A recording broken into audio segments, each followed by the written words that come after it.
Hallo und herzlich willkommen auf dem Kanal Taubenblick. Schön, dass ihr wieder eingeschaltet habt.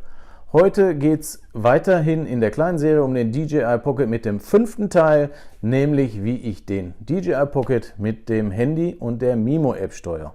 Im Anschluss daran seid ihr in der Lage, alle Einstellungen, die über die Mimo-App sowohl in dem normalen als auch in dem Pro-Modus möglich sind, einzustellen und teilweise sogar auf dem DJI Osmo Pocket Stick zu lassen, sodass ihr mit der letzten aktuellen Einstellung auch weiterhin Filme drehen könnt, ohne dass das Handy an der Kamera angeschlossen ist. Okay, bleibt dran, nach dem kleinen Einspieler geht's los. Viel Spaß!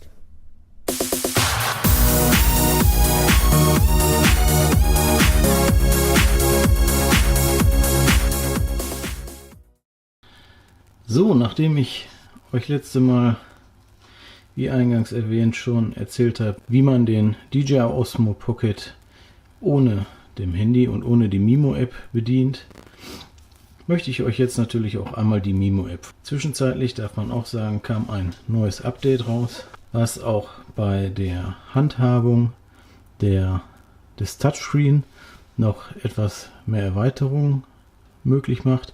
Aber dazu komme ich in dem nächsten Teil. Wenn ihr die Mimo-App aufgespielt habt, jetzt in dem aktuellen Standard und dann den DJI Osmo Pocket hier angeschlossen habt, seht ihr diesen Monitor. Ihr habt hier oben ein Zeichen mit dem Haus. Da kommt ihr zurück in die Grundeinstellung. Hier habt ihr die Möglichkeit, unterschiedliche Tutorials über das Produkt euch ansehen zu lassen. Und auch hier einmal, wer ihr selber seid und mit euren auf dem DJI-Konto hochgeladenen Filmen. Hier unten links auf dieses Symbol, was jetzt blau leuchtet, signalisiert, dass die Kamera angeschlossen ist. Da drücken wir einmal drauf und gehen dann weiter in der Einstellung. Wir haben jetzt auf JPEG stehen. Der Akku hat noch 55%. Die SD-Karte hat noch Platz für 6638 Fotos, weil wir im Panoramafoto bzw. auf Foto stehen. Im Video würdet ihr jetzt sehen, dass die SD-Karte noch für 2 Stunden und 20 Minuten Platz hat und die Akkuanzeige verschwindet. Gehen wir weiter. Hier oben haben wir jetzt ein viele neues Zeichen, das ist für den Story Mode, da komme ich aber auch gleich noch zu. Weiter rechts ist ganz normal, den kennt ihr, den Knopf für die Selfie-Funktion. Und dann haben wir halt da unten drunter noch den Knopf zum Zentrieren.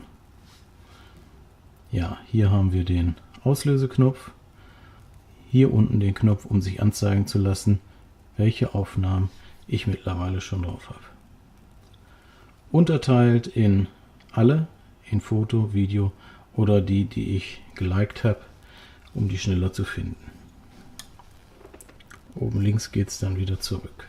Man sieht es hier vielleicht jetzt, wo auch Video steht, im Bereich Foto kommt auch der Panorama-Bereich und unten halt Zeitlupe und Zeitraffer. Wenn wir im Fotobereich sind, haben wir hier links die Möglichkeit, sofort den Selbstauslöser auszulösen in 3, 5 und 7 Sekunden, ähnlich als wenn man es ohne das Handy bedient. Oben drüber die Möglichkeit mit dem schnellen oder langsamen Folgen oder die Einstellung in First Person View mit auf Horizont ausgerichtet, gesperrt oder frei.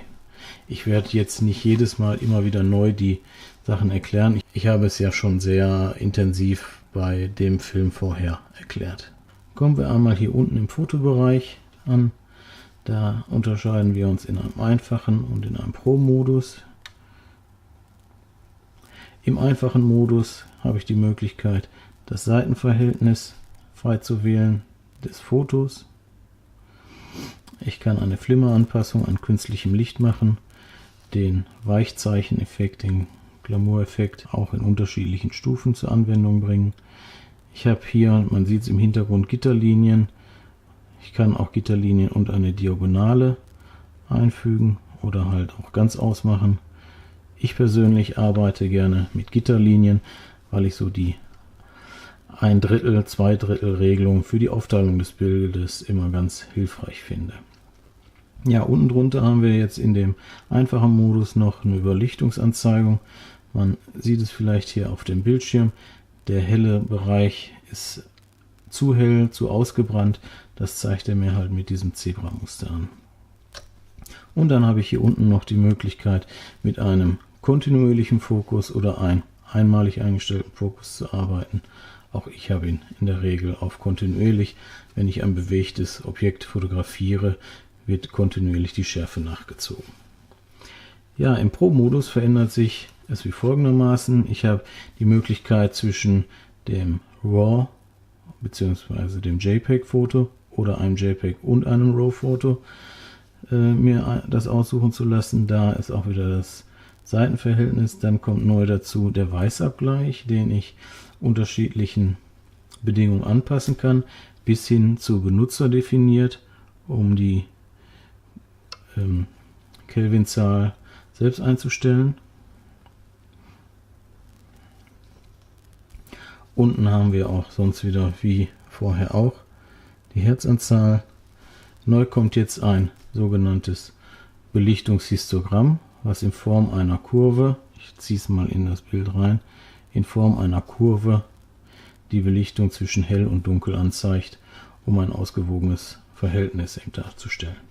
Dann haben wir weiterhin die Möglichkeit,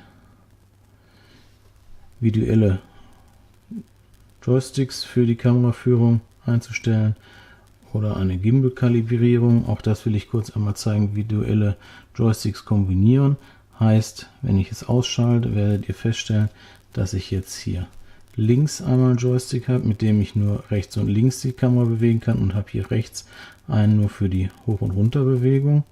Ich zeige es einmal. Hoch, runter, und hier rechts, links. Zentriere jetzt hier nochmal. Und wenn ich das einschalte, habe ich halt alle 4 Bewegungen auf einem Joystick. Gut. Dann hier unten nochmal die jetzt aktuelle Firmware, die SD-Kartenkapazität in jetzt noch frei bzw. Gesamt Gigabyte-Zahl, und ich habe auch hier die Möglichkeit, die Karte zu formatieren.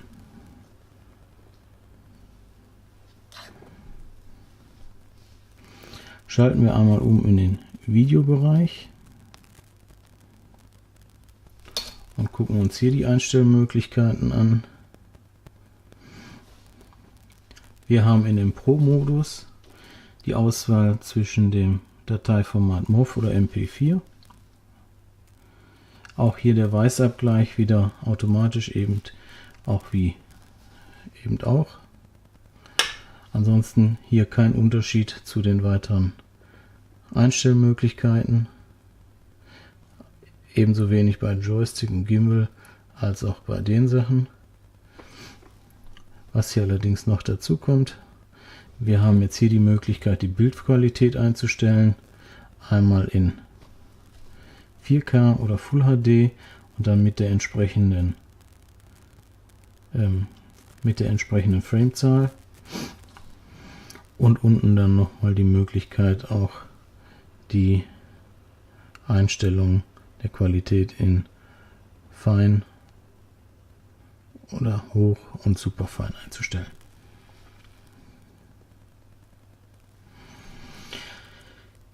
Hier ist die Automatik für die Videokamera selber. Jetzt im Automatikmodus würde der jetzt mit einer ISO-Zahl von 200 an 125 ohne Belichtungskorrektur arbeiten. Wir haben aber auch die Möglichkeit, das im manuellen Fokus alles selbst einzustellen,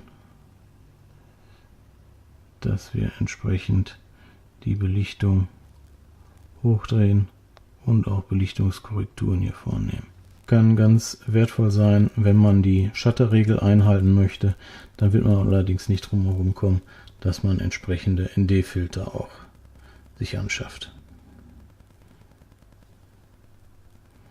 Ja, hier in dem oberen Bereich auch wieder für den Gimbal der Kamera schnelle Folgung, langsame Folgung und eben entsprechend die Sachen, wie sie gesperrt ist. Hier unten haben wir jetzt eine dauerhafte Anzeige,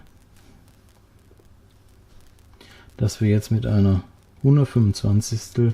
auf ISO 100 und mit keiner Belichtungskorrektur arbeiten. Bei der Zeitlupe erleben wir auch keine weitere Überraschung. Zeitlupe nimmt jetzt in einer 120. beim ISO 1600 auf, um entsprechend langsam die Aufnahmen machen zu können. Und bei dem Zeitraffer haben wir jetzt hier oben etwas kleiner die Möglichkeit auszuwählen, mit welchem zeitlichen Abstand die Fotos gemacht werden soll, wie lang insgesamt aufgenommen werden soll und wie lang das Video ist. Das hat man auch mit der Möglichkeit, mit einem Dropdown-Feld den Intervall entsprechend einzustellen, die Dauer der Aufnahme einzustellen, und hier rechts ist neu durch Orbit, dass ich bei der Mimo-App insgesamt 4 Punkte setzen kann, um den Gimbal halt zu bearbeiten. Auch dafür habe ich die Möglichkeit, den Gimbal zu versetzen. Wenn ich den Punkt gefunden habe, sage ich auf Plus, setze einen nächsten Punkt, sage Plus, drehe den Gimbal weiter, kann ihn hochdrehen, setze Plus. Könnte jetzt noch einen vierten machen, aber wenn ich sage, nee, es reicht mir, drücke ich auf Start, die Kamera richtet sich aus und fängt an, die Bilder zu machen.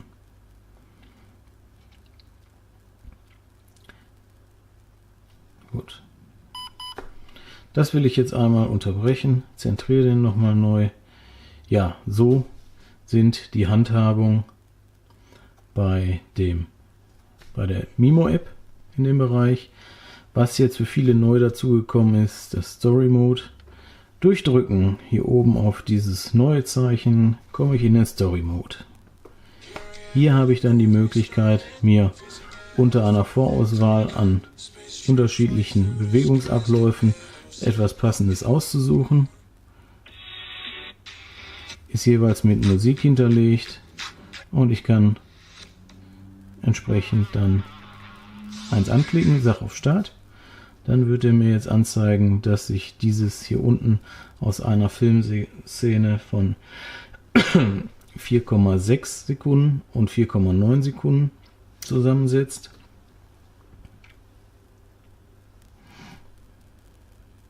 Er dreht etwas. Okay, wir starten das einmal. So, der Gimbal, man sieht es oben in der Kamera, der dreht sich. Der zeigt mir das aufgenommene Bild. Ich sage, ja, ist in Ordnung. Ich sage, Next. Jetzt würde ich etwas verändern können. Das machen wir jetzt nicht. Und jetzt schwenkt er in eine andere Richtung, nimmt dann hier unten diese Zeitschleife aus, zeigt mir auch diese. Und ich habe dann die Möglichkeit, mir alles anzeigen zu lassen. Und so sieht es dann aus.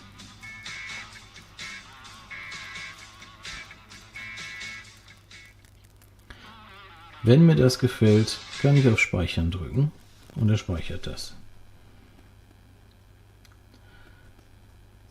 Was man sagen kann, ist, dass es dann direkt auf unterschiedlichen sozialen Medien hochgeladen werden kann, indem ich auf Teilen drücke. Ja, wir wollen es wirklich abbrechen. Das soll es soweit zu der Mimo-App gewesen sein. Ich werde jetzt noch mal kurz einmal umbauen und euch auch kurz noch mal die Erweiterung auf dem Touchscreen zeigen. Okay, bleibt dran, nicht abschalten, geht sofort weiter. So, ich habe die ganze Sache noch mal umgebaut und möchte euch noch einmal die Neuerungen zeigen, die mit dem neuen Software-Update einhergehen. Und zwar sieht man hier oben schon im Fenster auf der Kamera das Pro-Zeichen. Ich habe jetzt auch die Möglichkeit, ohne angeschlossenes Handy mit der Mimo-App auch im Pro-Modus mit dem Gimbal selbst zu arbeiten. Ihr seht jetzt hier unten haben wir auch mehrere Ebenen. Wir hatten vorher 4, jetzt sind es 6 Ebenen. 2 neue, die dazugekommen sind, die möchte ich euch einmal zeigen. Also gehen wir einmal Altbewährt, ist hier die Möglichkeit im Fotomodus den normalen oder Glamour-Effekt zu nutzen. Dann